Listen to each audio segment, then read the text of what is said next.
The robots are here, and they are incredibly, incredibly funny. A whole bunch of ABS conversation.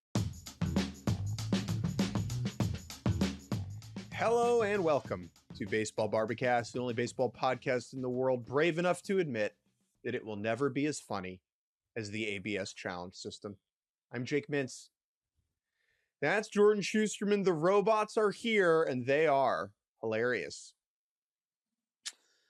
We could aspire to be as naturally comedic as this system introduced to Major League Baseball for the first time in 2026. However, that is a high bar to clear because, my goodness, this first weekend of ABS challenges has given us so much to talk about, and that is why it is, of course, our opener.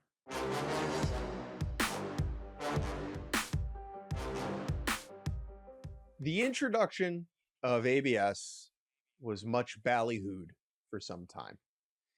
It was practiced in the minor leagues, implemented in spring training at the big league level in 2025. We saw it at the All-Star game last summer.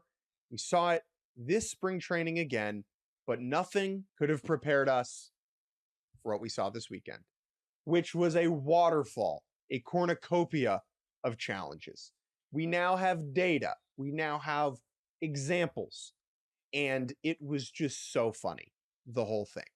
So that is going to be our first segment, is just reviewing the weekend in ABS, because for all of the wins and losses that teams experienced, I think the consensus is no team won more this weekend than ABS, which seems to be an absolute hit with the masses.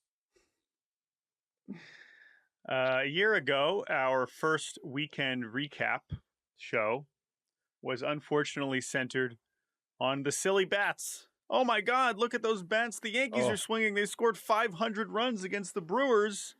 Are they just going to hit 500? Who got swept and will surely stink. The Brewers suck. Right.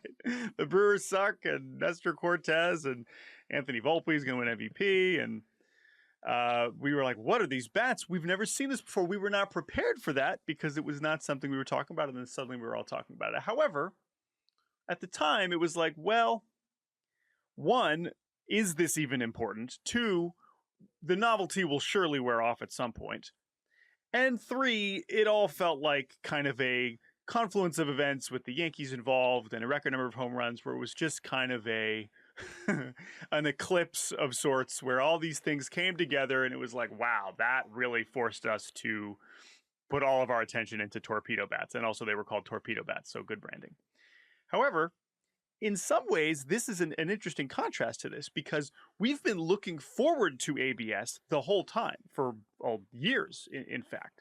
And we did a whole episode on it in spring training, contemplating the things that this would do to our game, for better or for worse. And I think what has been most fun about this first weekend, and we already did a whole segment on it after opening day, and here we are again, is that we are constantly revealing more and more, not just the data itself and what works and who should be challenging and when you should be challenging. That is its own world that is interesting, and we can get into some of that data. But the human element, the emotional component, the performative, the theatrical, I think is the word I'm looking for, component of this system in action in major league games that matter.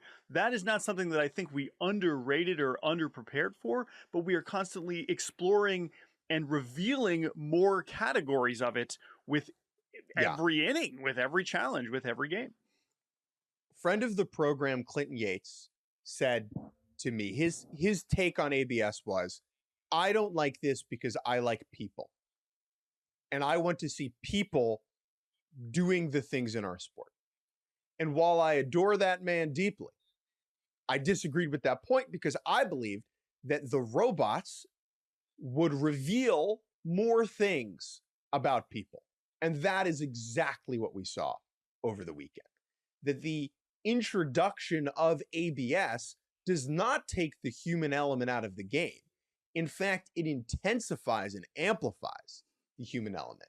And that is, I think, what makes it so compelling. Let's get into the stats here because I do think that is a worthwhile place to start. I am working off of True Media, which is a fancy behind-the-scenes statistical database that we have access to here at Yahoo.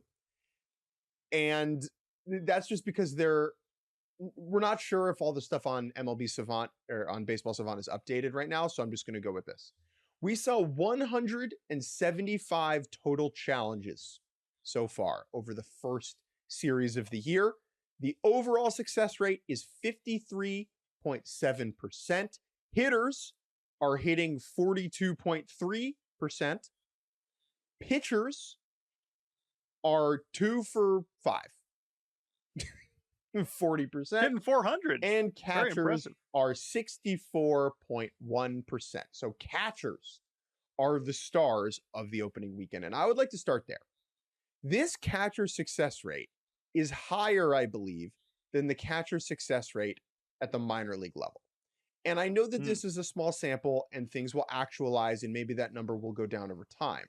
I don't expect it to go as low as the minor league number was, because I think big league catchers are better than minor league catchers and have a better understanding of the strike zone than minor league catchers do. And so I do think that the catchers, as this moves over time, are going to be the ones that receive these challenges from the team. I think that we may even see some teams say that only the catchers get to use these challenges. Jordan, what do you think about that? Yeah, I think that is something, as you just mentioned, we've barely seen any pitcher challenges, and we've speculated a lot about that, how teams have already come out and said it, like, we're not allowing our pitchers to challenge. Some said that at the start of spring training. I believe Pat Murphy was the first to be like, yeah, obviously our pitchers are not going to challenge. Others have slowly adopted that or said, yeah, we probably aren't going to let our pitchers challenge. In some cases, the pitchers themselves are like, no chance am I challenging. That sounds like a terrible idea. I'm just going to trust my catchers. However, we have seen some cases of, they can't help themselves. We talked about Zach Pop on opening day being the first one to pioneer the pitcher challenge and look like a fool doing it. I mean, think about it this way, dude. If catchers are 22% better at this than hitters, why would you waste them with your hitters? Well, and that's the question. That was the thing when I was thinking about, okay, when are teams going to challenge? What is the strategy that's going to come up? Quickly, we moved the pitchers to the side. Then we start thinking about leverage. We start thinking about count. We start thinking about inning. We start thinking about game situation. But if we're talking about efficiency and we're talking about trying to get as many right as possible, I do think we could slowly see a push towards, look, we'd rather our catchers be in the better position to make these calls than our hitters.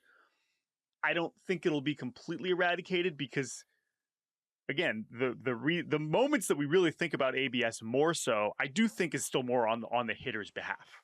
Which, that's fair to say, right? When we think about the biggest moments where it's like, oh man, I can't wait for the robo-umps, it's hitters getting screwed more than pitchers getting screwed.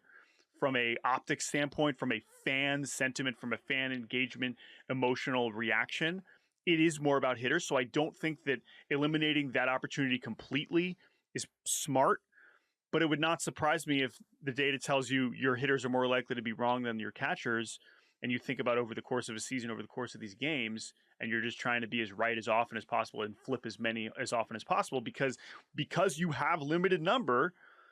If you want to make sure that you have that, or that's why it might be about your hitters. Hey, listen, maybe you can have them in the ninth, but until then, we're not trusting you. Yeah. And that's why we're just going to let catchers do it. So that push and pull will definitely unfold for different teams.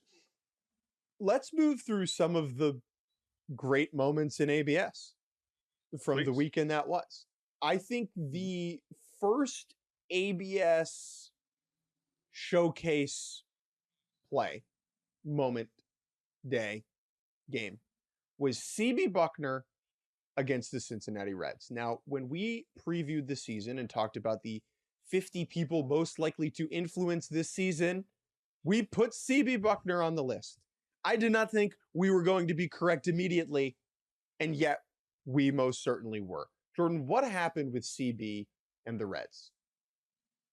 Well, it's funny the way you phrased that because you said CB against the Reds. And that is correct, but it also ended up, if you flip it, being CB against the Red Sox because of the ABS challenge system. So I think the way you first described it is accurate, because what was happening is that the Reds were the ones challenging CB Buckner. That is correct.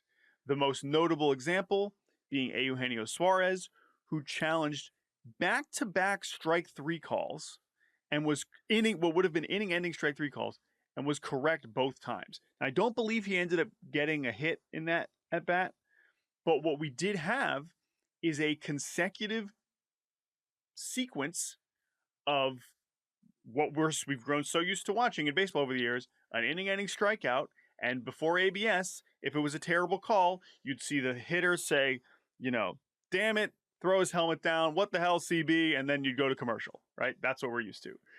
And the pitcher would come off the mound and say, all right, got away with that one. Lucky me, great. CB's behind the plate, cool. However, that is not the case anymore. So instead of Eugenio throwing his helmet, not that Gino is much of a helmet thrower to begin with, of course, one of the nicest people in the sport, he was like, nope, that was not a strike. I'm quite certain of it. So he taps his helmet, even though CB gave him the punch out sign. We go, and sure enough, okay, you're still alive. That's a ball. And then the exact same thing happens on the next pitch, which is really amazing because we've speculated how the system would change umpire behavior. Would it lock them in more? But also, it's not that simple. If CB could be better from the beginning, he probably would be. So if he saw a similar pitch, he's still just going to call it the way he's seeing it, and instead is forced to reckon with the fact that there is now some supervision that can correct him in front of 30,000 people. And the most interesting part of this to me was not a bad umpire being bad and getting overturned. It was the crowd reaction at Great American Ballpark in Cincinnati. The place went nuts. It went nuts the first time, and it went double nuts the second time. And I think this is so crucial because it is not just the system working for the grander truth of baseball, of the fact versus the fiction. It is about entertainment. This is all entertainment. We watch this stuff to be entertained. And that MLB has nailed the communication aspect of this, the presentation aspect of this, both in the ballpark and on the broadcast, out the gate, is an enormous, enormous win. Because it is so quick, it is so intuitive when you see it on the scoreboard or when you're in a stadium, to the point that it then becomes entertainment unto itself. And we get that feedback right away with the way that the fans in Great American Ballpark responded. And so I think, to me, that is the takeaway of the weekend. We can dive into the numbers. We can think about the strategy. But the people in the ballpark were entertained by this. Some of that is a novelty. Some of that will wear off. But on opening weekend, I don't think this could have gone better for the sport. Two things on that point. The first is a reminder, and we read this when MLB presented why they are doing this. We read out their exact objective, which their stated objective from MLB was this sentence, quote, to provide players with an opportunity to correct missed calls in high leverage moments in a manner that fans like. That is the stated goal of the ABS challenge system from Major League Baseball. And as you just described, I think so far that has succeeded, especially for the paying customers in the building. And I do think that what it feels like in the building is really important, because MLB wants more people to go to baseball games. As we talked about at the end of last week, streaming is its whole mess, and watching games on TV is its own mess, and that can remain its own mess that MLB deserves criticism for. But the in-stadium product, which has clearly been improving, as demonstrated by attendance numbers recently, by the pitch clock and all these changes, this is another element, another thing to look forward to when you go to the baseball game. And I think that's the other thing that I want to make sure I stress here, and maybe we did undersell, or not undersell, but not totally grapple with. But it validates one of the points I kept making all spring, which is that you can't replicate these things, because even when you're testing it in spring training, and you saw it happen in spring training, and I saw it happen in the fall league, we've seen it in those moments. Those aren't real games. You're showing the system, and maybe the people at the spring training game are looking up and being like, oh, haha, okay, you got it right, you got it wrong, all right, whatever. But the leverage doesn't exist because it's exhibition, or because it's, with respect to the fall league competition, there's no stakes, there's no intensity. We're not on the fans are not on their feet at the end of an inning because it's 2 outs and there's guys on. And so when you combine those moments that have naturally existed in baseball for a long time and mix this in, now you're getting these crowd pops for challenges, which we saw in Toronto, we saw in Cincinnati, we saw all of that is great. And that is the part that you clearly would never actually be able to understand until you put it in real games. And that, in that sense, that has outperformed expectations. I do think so. The other moment, and this is a good transition, is the Orioles versus the Twins on Sunday, where I believe this was the most challenges we had in a game over the weekend. I think it was 10. The Twins currently lead all of baseball in challenges with 11 so far, but we had 10 in that game on Sunday. The first hilarious moment was a Matt Wallner rage challenge, where, and we had a few of these over the weekend, where like the guy hitting is so frustrated by the call that he immediately taps his helmet, even though the pitch, frankly, is not all that close. Matt Wallner does this, and I believe it leads to the Twins not having any challenges left. And this was a dynamic we probably should have talked about with Red Sox, where like teams ran out of challenges and then they couldn't challenge mistakes later on. The Orioles, they hold on to their challenge, and in the 9th inning, with the game close, Ryan Helsley flips in a breaking ball on a 3-2 count with a runner on first to Josh Bell. And Ryan Helsley, as he comes off the mound, the pitch is called a ball. Ryan Helsley, as the pitch comes, he falls off the mound, he kind of like half taps his helmet, or his hat, and the umpire's not looking, and there's like confusion, and then he taps it again. The challenge is given, the pitch is overturned, a walk becomes a strikeout. Twins manager Derek Shelton flies out of the dugout, fuming that Helsley was given the challenge, that he believed that Helsley took too long, right? He gets ejected for this. This is kind of our first ejection, challenge-related ejection. Now, this is what's difficult, and we are going to only see this gray area chatted about more. What is the tap of the hat? Does verbal count? If my catcher doesn't do it, do I have to wait for my catcher? How much time do I have? Technically, it's 2 seconds, but the umpire has kind of some leeway there, has some flex. Is the umpire looking at the pitcher? And this is kind of what happens here with Helsley, is I think it was, I can't remember who was behind the dish, not making eye contact with Helsley, looking at the catcher to challenge, misses the pitcher challenge. Does the pitcher then get more time? These are all things that we're going to figure out as things go. But this pitch, I believe, was the most crucial in terms of like WPA of flipping the game, a 2-run game in the 9th, tying run gets aboard. Go back and watch this if you haven't already. It was super interesting what happened at Camden Yards. So yeah, it was Chris Siegel behind the plate in Baltimore. Laz Diaz was the crew chief. And I mean, Helsley even said after the game, kind of understanding where Shelton was coming from, because of there's just nuance to all of this. And we've seen other situations where Matt Olson tried to challenge a pitch and didn't do it quite fast enough because he had like flipped his bat up in between pitches. And another designation is like it needs to be your first move, basically. But then we've seen other situations where Randy Arozarena is halfway to first base because he thinks he walked. And when he realizes that it was called a strike, then he challenges it, and then he ended up being correct. But that was well past 2 seconds, and they granted him that. And so that is going to, again, getting back to the human element, that is going to get back to how the umpire is feeling that day, how the umpire has been treated by those teams that day. That is clearly going to make a difference as we go back to the Red Sox situation. Alex Cora ends up getting ejected, getting pissed about a check swing call from Trevor Story that CB just gave him right away instead of going down and checking down the lines. It's hard not to wonder if, CB, we already put him on the list anyway before the ABS challenge system, but his feelings during that game as a human, as someone that is trying to manage both dugouts and all these things, might be a little bit elevated after having to turn around and be corrected in front of 30,000 people over and over and over.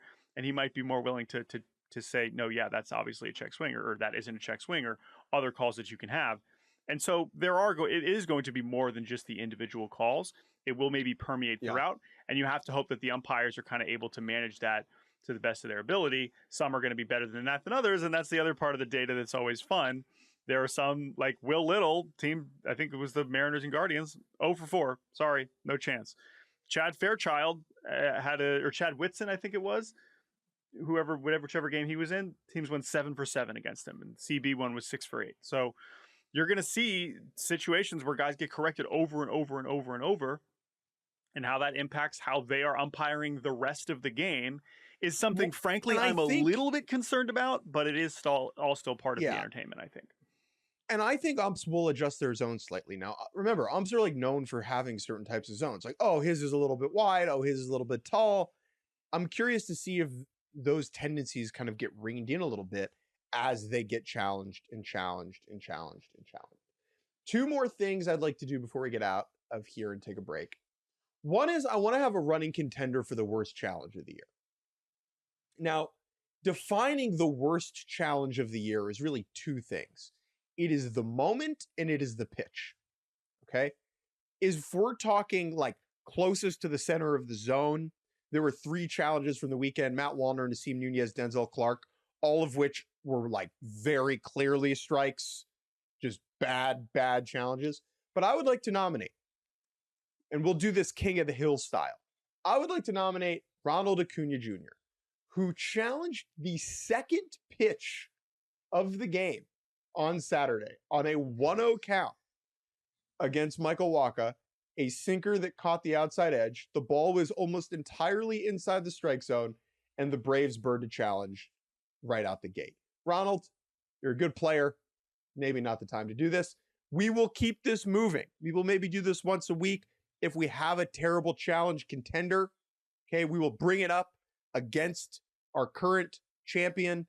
And I would like to establish Ronald Acuna Jr. on March 28th on the second pitch of the bottom of the first inning against the Kansas City Royals. The funniest thing about this clip is it's Salvi, who they just won the WBC together. These guys obviously know each other. And Salvi just looks at him like, what are you doing, man? What are you doing? So I do think that it is going to be way more likely situation based than pitch location based. This one was, it's on the edge, but it's whatever. Those pitches are going to get challenged often much later on in the game. So I agree. Yeah, circumstance, whatever. Yeah. First batter of the game, there's almost no scenario. I guess you're Ronald Acuna, and when you've had this many leadoff home runs, you're probably thinking like, no, dude, come on. This is my time to shine. I got to get the count leverage in my favor. But and I think it's really hard to imagine that's ever justified.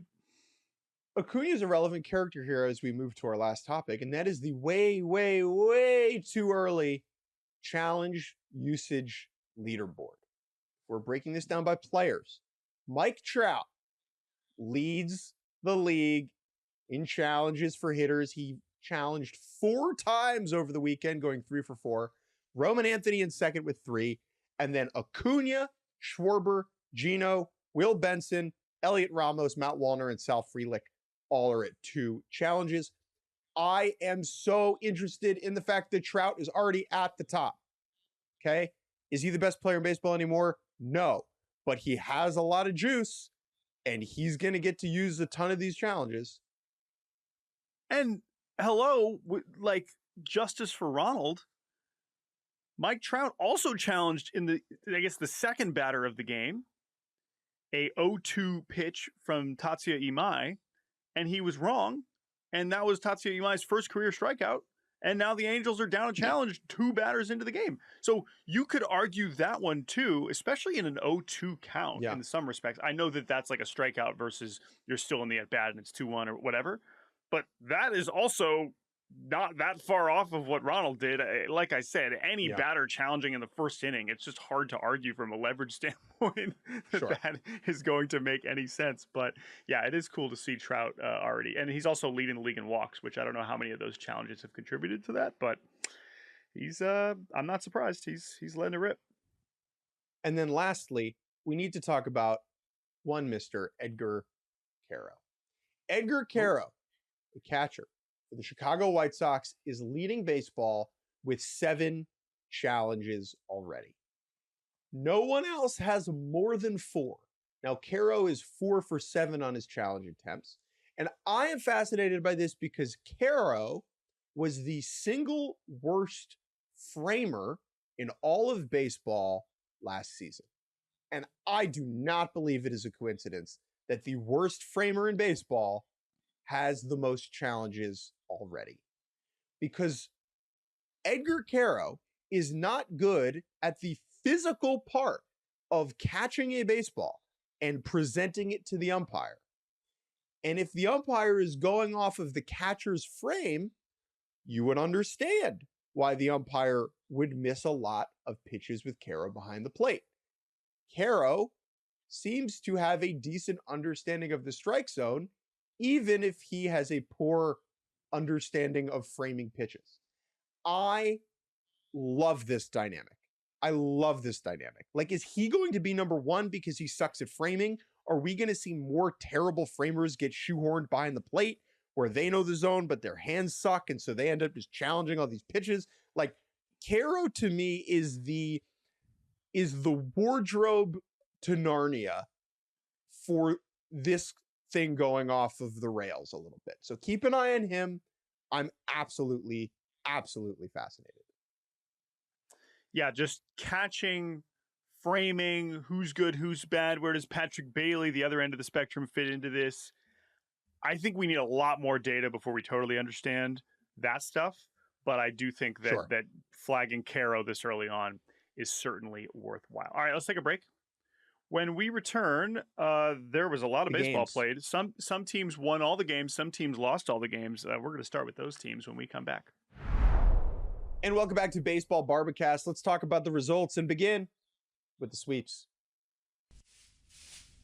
Clean up, everybody, everywhere. There is no shame in getting swept. I never got swept. You guys got swept. The New York Yankees took all 3 from the San Francisco Giants, winning on Netflix, then winning on Yes, and then winning on Amazon or Fox. Who knows where to watch the baseball? That's not important.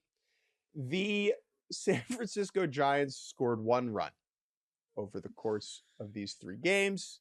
It was an anemic, embarrassing offensive performance. It was a dominant, impressive pitching performance from the Yankees. Yeah, and, depending on which direction you want to lean into, it's certainly more fun or more spicy to be like, oh my God, Tony Vitello era is a catastrophe so far. Look at all these things Tony's saying after this game and this game and this game. We're going to be doing that all year, folks. Trust me. And I have plenty of Vitello thoughts. But let's give the Yankees some love here. Come on. I mean, Cam Schlittler picking up right where he left off with his epic postseason showing last year, just dicing him up. I mean, this was non-competitive from the Giants, and you can say, well, how good is this lineup? Oh, he's got the ballpark, whatever. They looked like a college team. It sure did.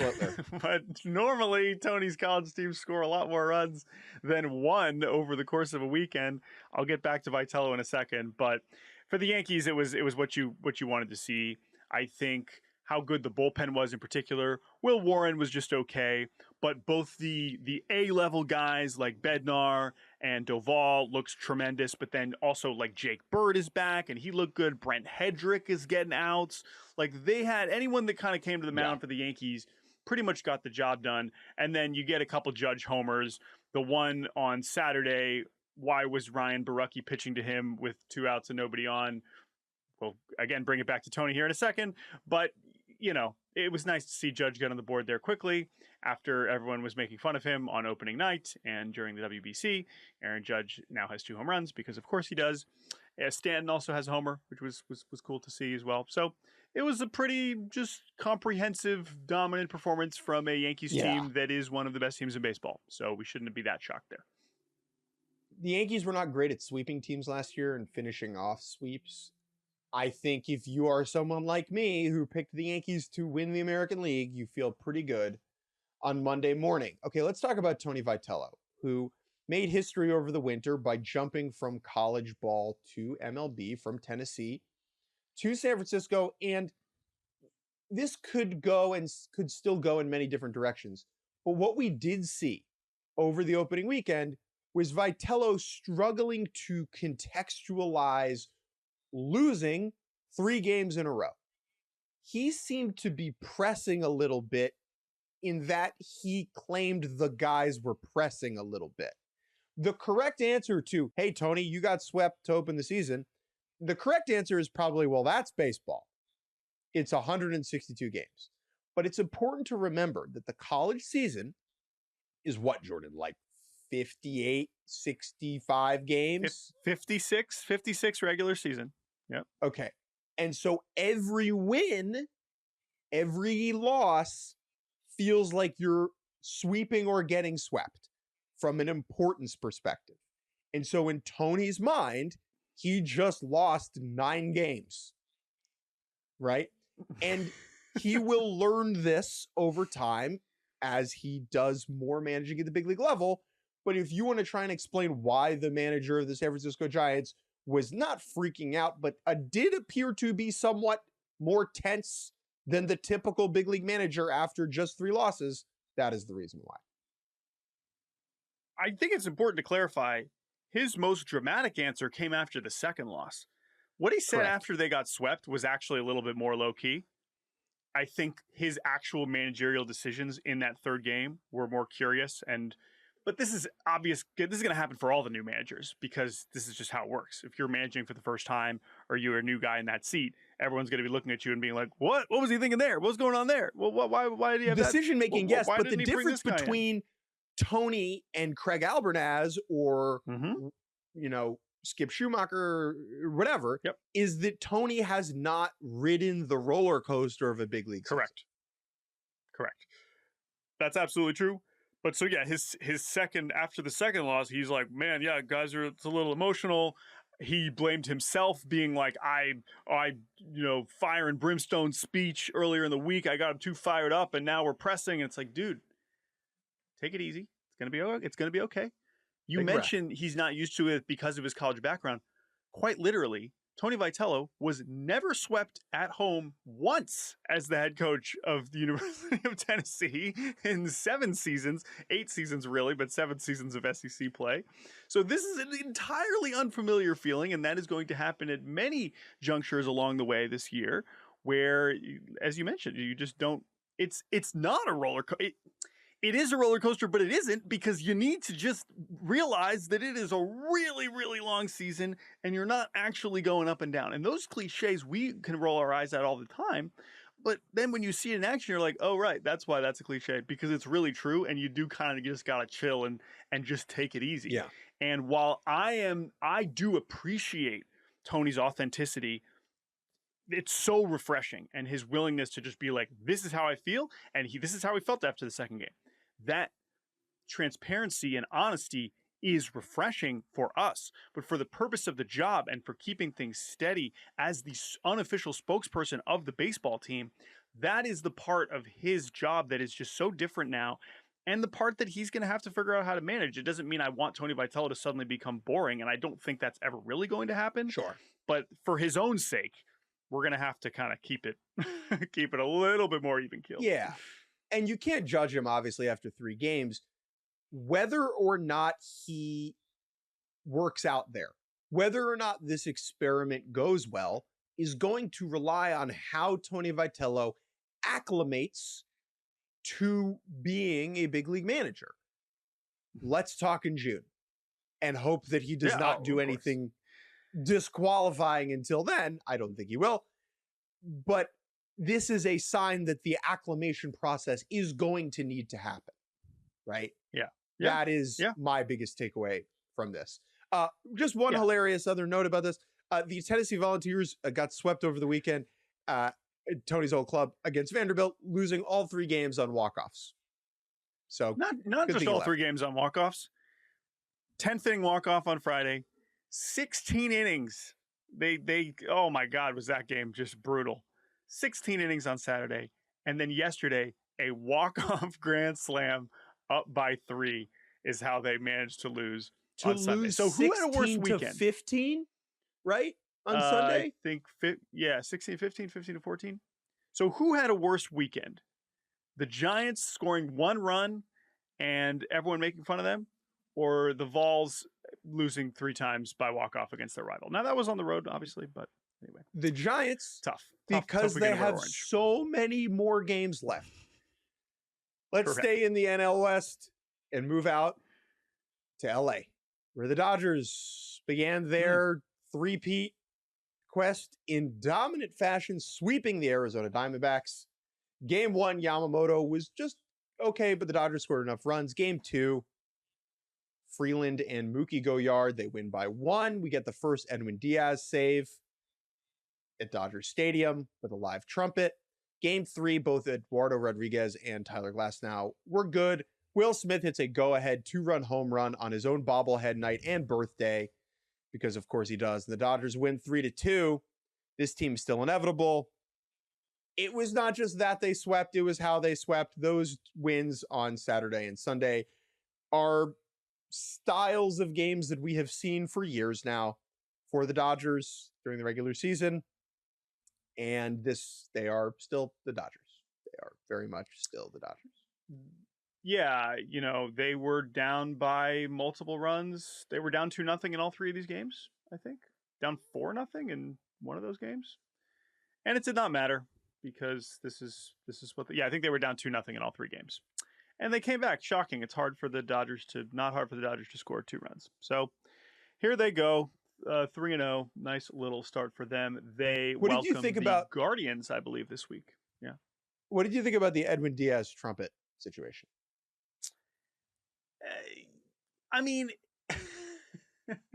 I know they had my favorite element of it was they showed the bullpen. Yeah, the bullpen catchers. The bullpen catchers having mini trumpets. That's a nice touch. That's something new. That's something I haven't seen. That's whimsical. We're buying in. I was in on that.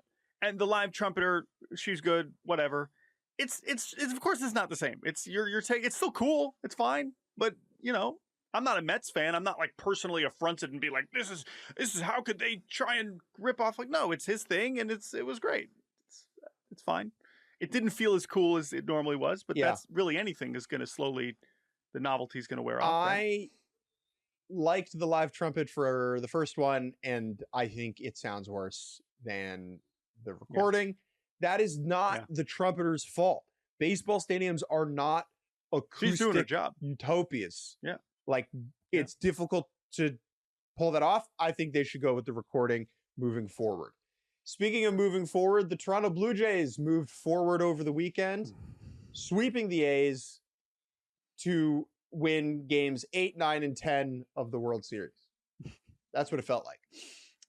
Yeah. I mean, the fact that they had to wait until Friday night to open their season after this offseason of trying to move past what happened at the end of October November last year, was so cool. And we know what it feels like in that building when it's rocking. And that was what was great, I think, is, it's the A's and you're not playing the World Series right now, but it sure looked and sounded like the Rogers Center that we just saw in action in October.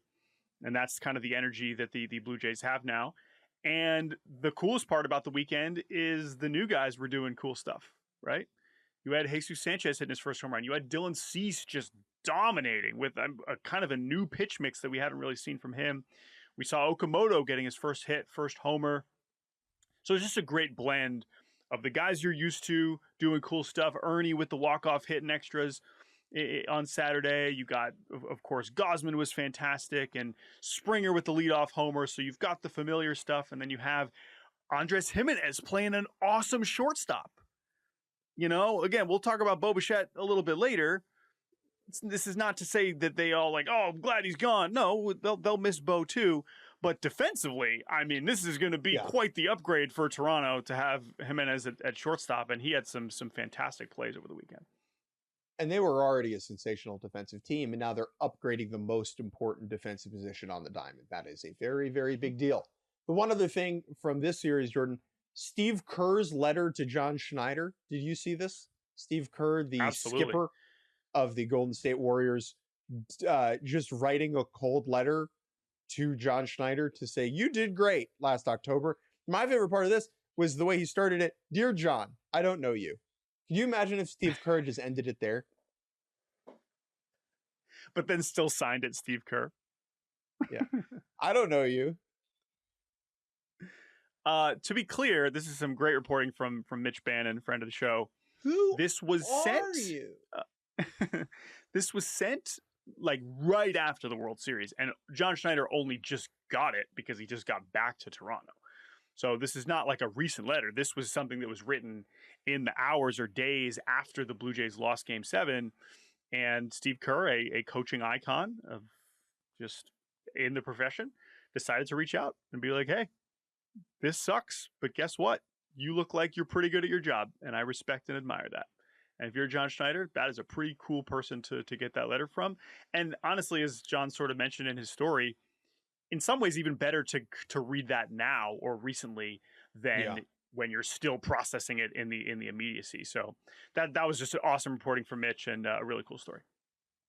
Dear John, this is Steve Kerr. Why is your face so red, even though you play in a dome? Can you explain that to me? Great job in October. Love, Steve.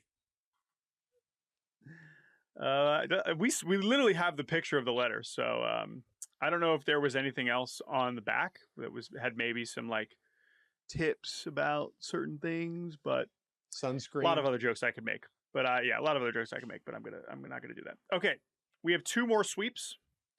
By the way, the Blue Jays struck out 50 Athletics batters in this series, which is a record for the most in the first 3 games of the series. Yes, there were extra innings there, but oh boy, not a great showing for the A's offense. If we're being honest, that was super duper hyped, except for Shea Langoliers. And I do want to talk more about Shea Langoliers, but that will have to wait. Let's go to Milwaukee, folks. The White Sox are still going to be pretty bad. We talked about them getting blown out on opening day, 14-2, and striking out 20 times. Things did not go much better in the second game of the series, other than Murakami homering again. Brewers win 6-1. And then on Sunday, yikes, the White Sox jump all over Brandon Sproat. They have a Colson Montgomery grand slam before they even record an out. Murakami homers again, 3 games, 3 homers to start his career. But the White Sox blow a 7-2 lead. Seranthony serving up their new closer, who they just gave a bunch of money, serving up a go-ahead pinch hit home run from Christian Yelich in the 8th inning. I believe Christian Yelich's first pinch hit home run of his career, which is a crazy stat. I do think that the closer coming in for the 4-out save and not getting out of the 8th inning is one of the more brutal sequences you can have as a manager. It's like, oh man, we got to go to our best guy here so that he can get this last out and then come back out for the 9th. And he didn't even come out for the 9th because just a catastrophic outing from Seranthony. And the Brewers win 9-7 and start the season 3-0, which is very different than last year, as we mentioned, when they gave up 500 runs to the Yankees and started 0-3. However, is this a good sweep loss for the White Sox, who got 3 home runs from Munetaka Murakami? It is early, yes, but boy, did that look good. All right, it's like big picture. Okay, White Sox, would you sign up for getting swept in the first weekend if you know Murakami's homering in the first 3 games? The way they got swept, I would still say no because of just how ugly it was. But it's an interesting philosophical question. Let's finish with one more sweep before we take a break.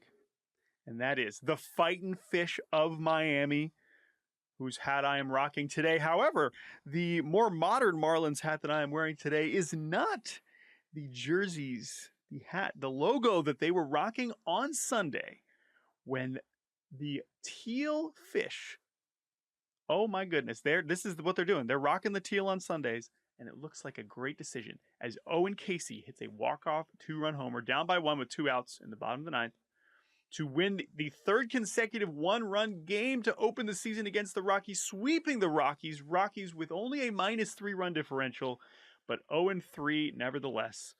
What a weekend for the Fish, who I think we're going to have a good time watching them. 3-0 to start a season for the first time since 2009. I think that they should just move to these uniforms full time. All these attempts at various blues and oranges and salmons are stupid because you are associated with this color. You have brand identity here. When you see this shade of teal anywhere in the world, and you're like us, you think about the Miami, well, really the Florida Marlins. And I think they should just go back to these full time. Good for the Fish who keep on fighting. Let's take a break. And when we get back, we'll talk about all the other baseball games that happen. And welcome back to Baseball Barbacast. We will go very fast in a moment, but 2 series that we want to chew on a little bit. So let's go around the league.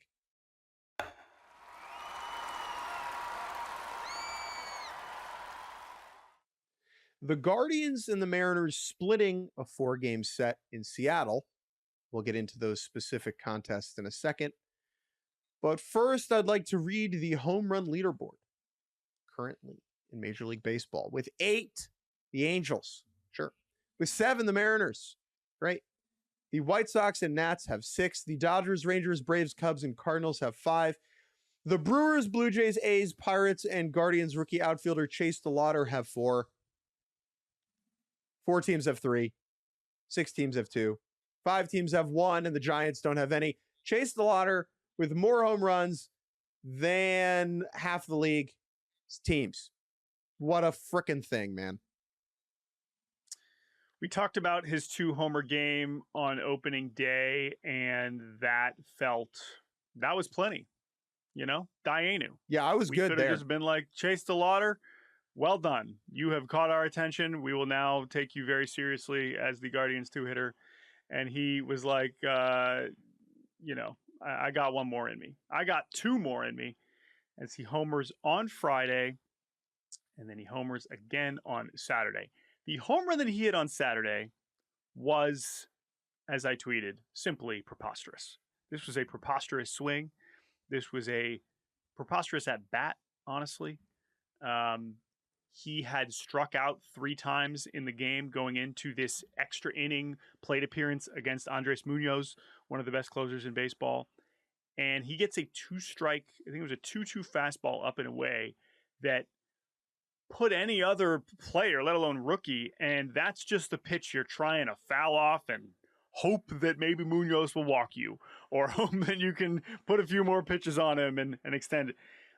And for a millisecond, that is kind of what it looked like he did when he swung at this pitch up and away. It did not look like, I'm trying to go the other way. It legitimately looks like he accidentally hit a home run. I mean, he basically just kind of swats at this fastball up and away, and it just goes over the fence in left field for a go-ahead homer. I was in shock. I was up just watching this. Yeah. It's like 1 a.m. at this point, right? And I just couldn't believe it. This is absurd. So Guardians win that. That was a heck of a win for Cleveland on late Saturday night. Mariners come back on Sunday Night Baseball and dominate 8-0. But DeLauter is the story of the weekend without a doubt.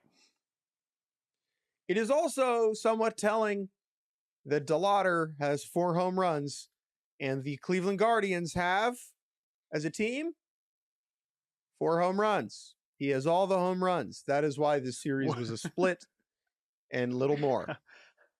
How long will that ratio sustain? As I mentioned, Cleveland going to Dodger Stadium this week. Roki tonight. How does Roki look? Roki versus Chase DeLauter is a very funny matchup for a lot of reasons, and we will see And ball four. how that goes. As for the Mariners, I will Here- the one oh yeah, go ahead. DeLauter plus Jose Ramirez have what percentage of the Guardians' home runs at the end of the year? Oh man. Okay, if they're gonna hit like 100, I'll say They hit 180. I'll say 180 would be. I don't know how many they hit last year, but 180 sounds like a lot. I'll say 29%. Might be more than that. Okay. 29%. Great. That was like some real quick That maths. sounds right. I don't know how bad of an Quick estimate math. that was, but we will see. Quickly on the Mariners, like Emerson Hancock, 6 no-hit innings. That's a big deal. I mean, I know, again, Cleveland's offense, as we just mentioned, besides Chase DeLauter, who's going to win MVP, not awesome. But if Emerson Hancock can be a actually finally good starting pitcher, that is a big deal because Bryce Miller is injured and they don't really have any depth behind them. So that is a sneaky big deal for Seattle. All right, one more series we wanted to highlight before we go super fast, and that is the one that you saw the opener of. That is the Mets and the Pirates. We know that the Skeens catastrophe on opening day, we don't have to talk about that anymore.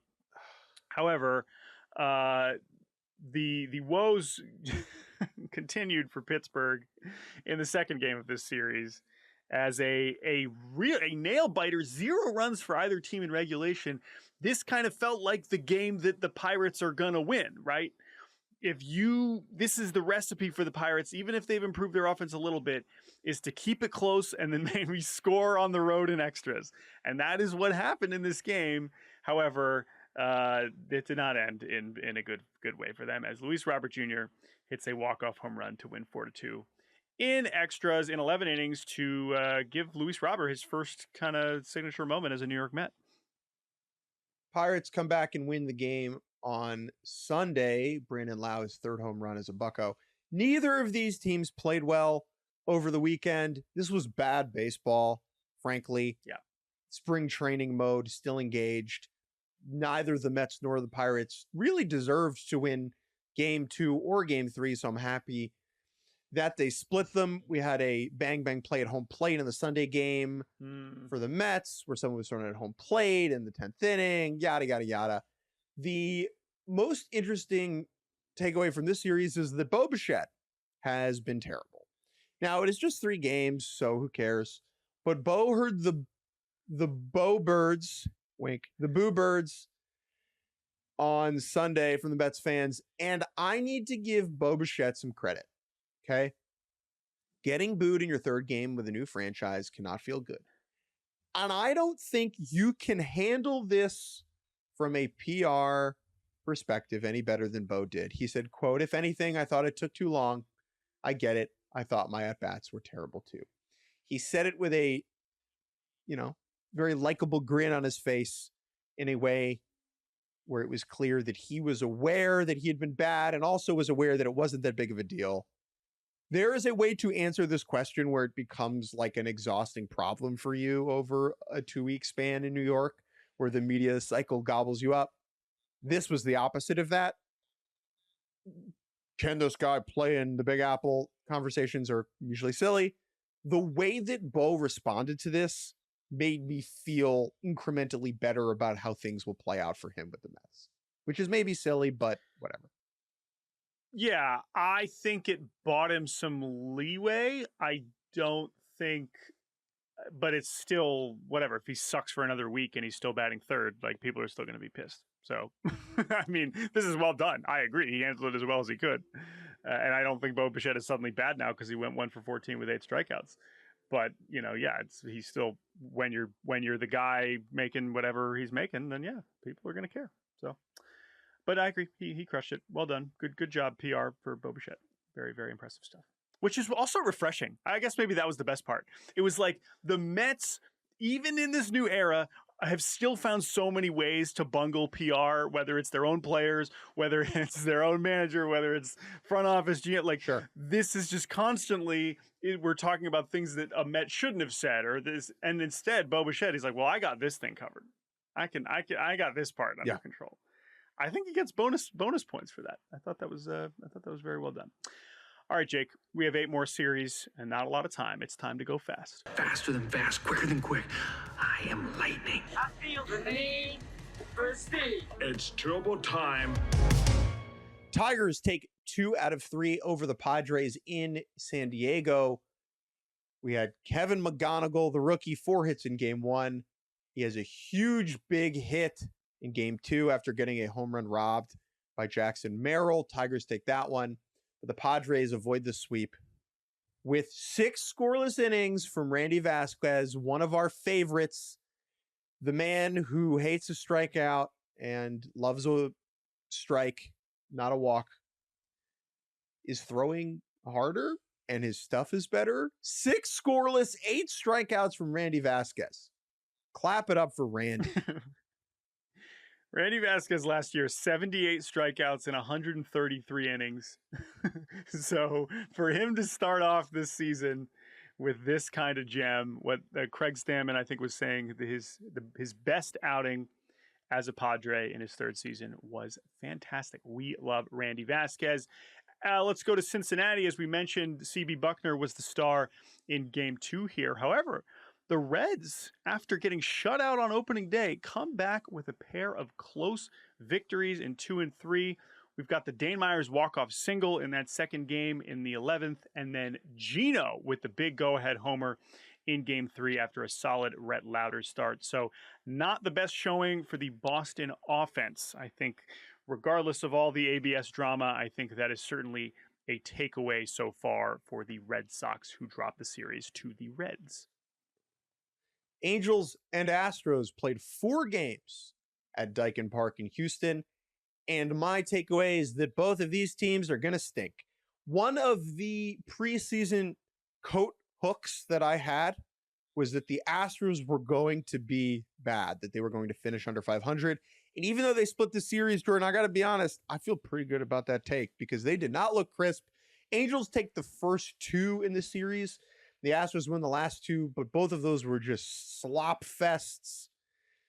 And I come away just being like, this is good for the Mariners. Yeah, and Rangers, we'll get to you in a second here. I think the most encouraging thing from the weekend for Houston was Jordan. Like, Jordan looks like Jordan, and that is exciting. Now, how much is he going to get pitched to ever? Probably not much. But he was hitting the ball hard. I think he was intentionally walked 3 times. He was. That is correct. He was intentionally walked 3 times. He's got 1 real homer and 1 homer that hit the roof that should have been a homer that didn't count. So Jordan, you're feeling good about. Brian Abreu throwing 92 and looking terrible. That's not good. Tatsuya Imai, will give him some grace. First career start. That might take some time. Hunter Brown was good, not great. Burrow's kind of getting knocked around. Javier getting knocked around. And then the Angels, it's just, they're going to hit a bunch of homers like they did last year. The defense is awful. They're still striking out a bunch. The pitching is not good. That's not a surprise. So they're, like we said, if Trout is back and wins MVP like Jake boldly predicted, maybe they will be closer to okay. But the totality of the baseball team was not something that I think we feel good about at all. And that is, I guess that's what a 4-game split looks like for those 2 teams. 3 of the 11 intentional walks so far this season belong to Yordan Alvarez. And love that.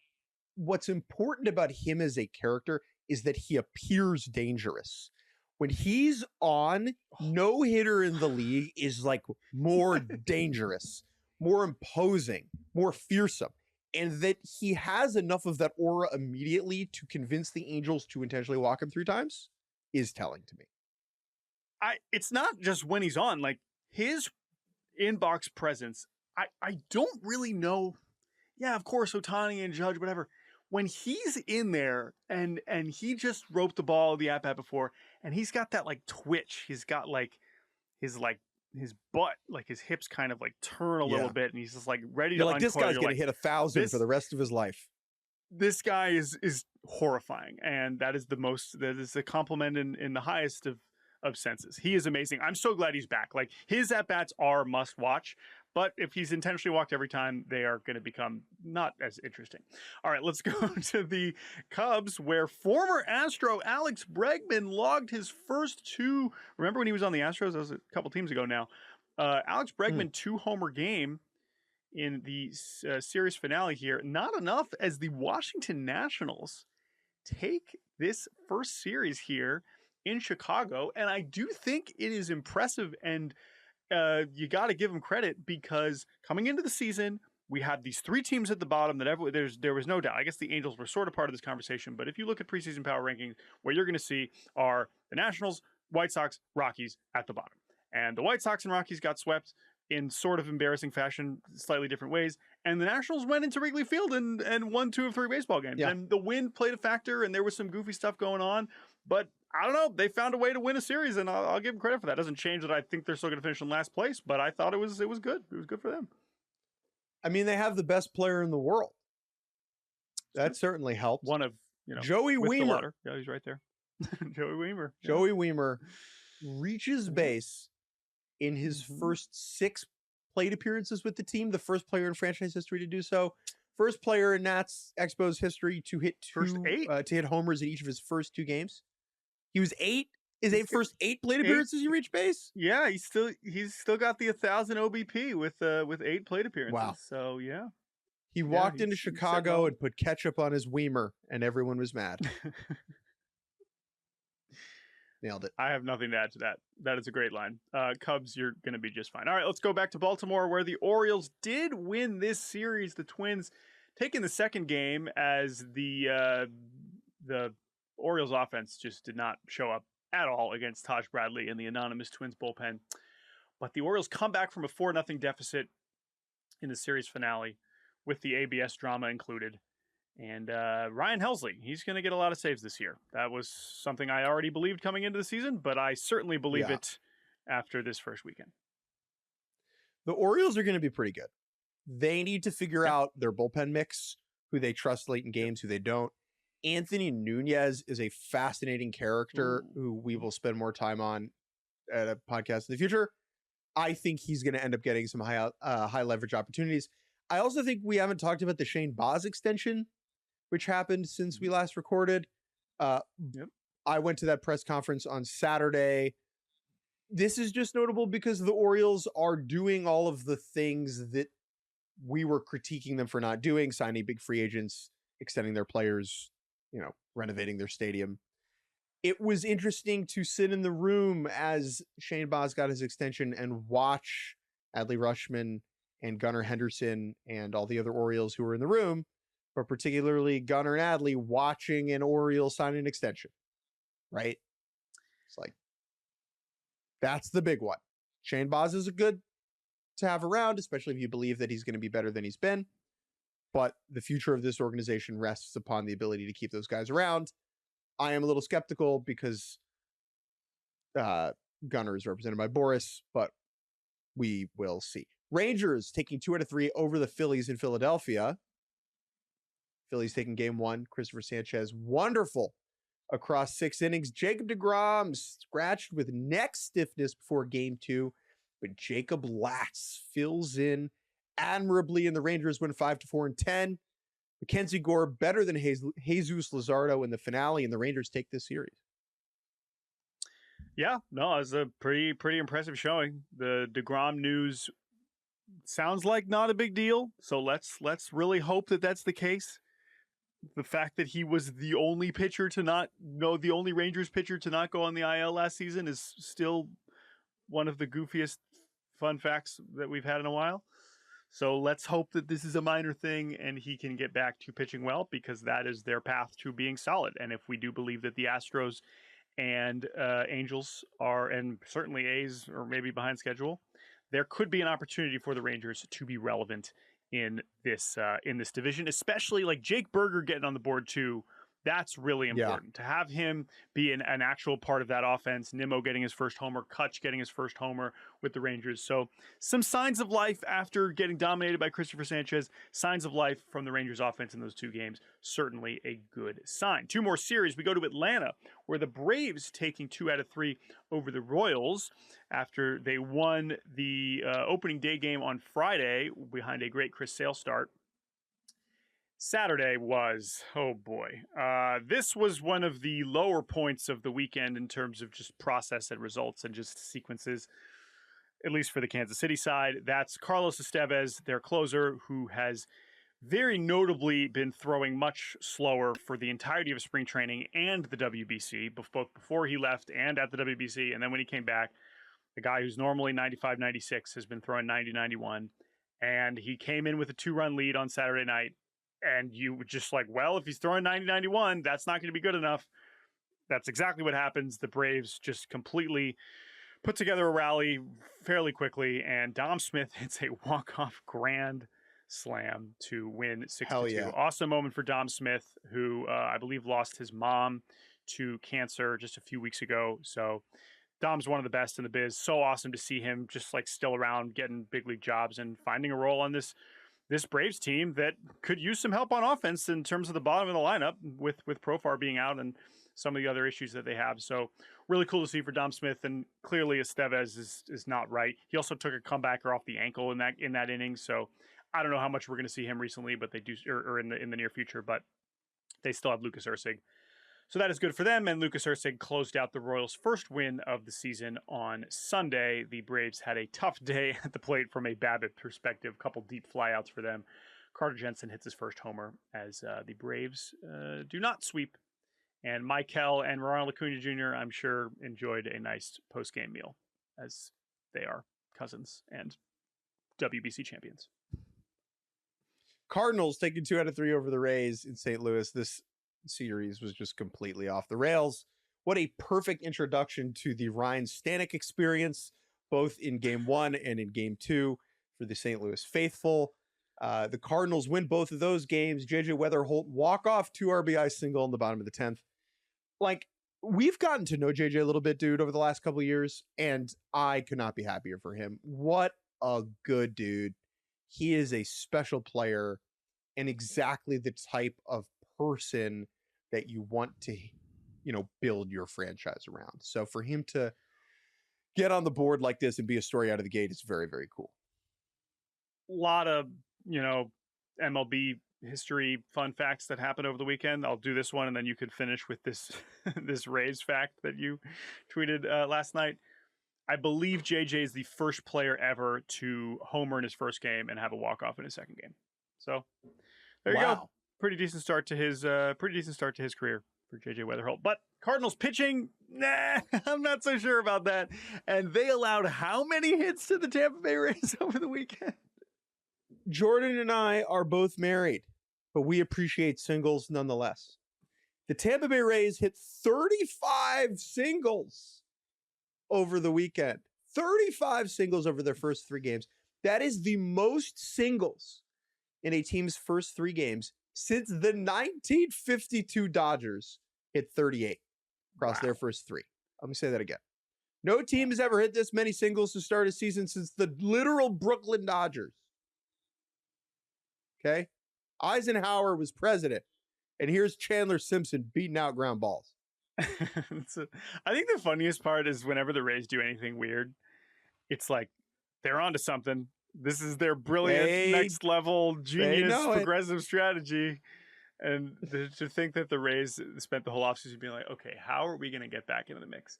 We are only going to hit singles. I was like, they only hit 1 homer. Answer, but they had 41 hits, which leads baseball. 5 doubles. 1 homer, 5 doubles, 35 singles. Just to put this in context, they have 35 singles. The Brewers have 24. They're in second. Okay. No one is more single than the Rays. They're swiping right as much as they possibly can. Well, and the Mariners have 8 homers, 7 doubles, 3. How many? They barely have any singles. Mariners have 4 games. They had a lot of singles. They had a lot of singles yesterday. They've played more games. They're up to 11 singles, but I believe through the first couple games, they had zero singles. They were very locked up. Yeah. They were cuffed in a relationship. Have 13 hits. All right, we're done. That's it. Our first weekend recap edition of Baseball Barbacast. Thank you to Andrew Hartz and TJ Brassel for producing. We will be back on Wednesday, I believe, with a very special guest. Oh, boy. You can email us, baseballbarbacast@gmail.com. Until then, talk to you soon.